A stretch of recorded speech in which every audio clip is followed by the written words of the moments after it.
May tanong dito about yung pagbenta ng Central Bank ng mga ginto ng Pilipinas recently. Anong comment niyo? From JC Cabel Ruiz of Saksi.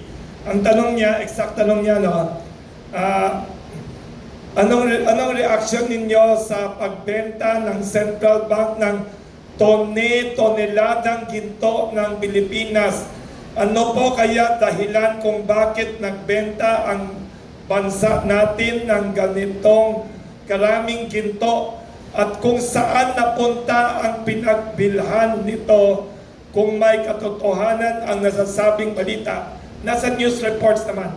Nagbenta tayo ng ginto. Sabi ng negosyante na mga kilala ko, bakit ngayon nagbebenta ng ginto? Tumataas ang presyo ng ginto.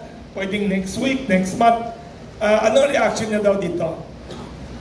Lalong nakakapagduda dahil nauna pang lumabas sa international news outfit yata yung fact na nagbenta tayo ng tayo yung number 1 seller of gold reserve.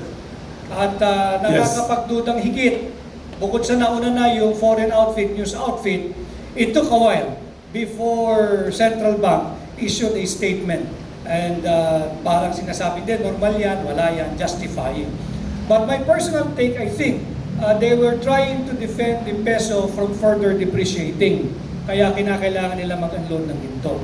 And probably, it's an intellectual guess on my part, probably we really have no money and they need to fund yung mga unprogrammed appropriations.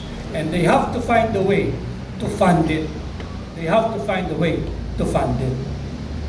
Isa pang tanong galing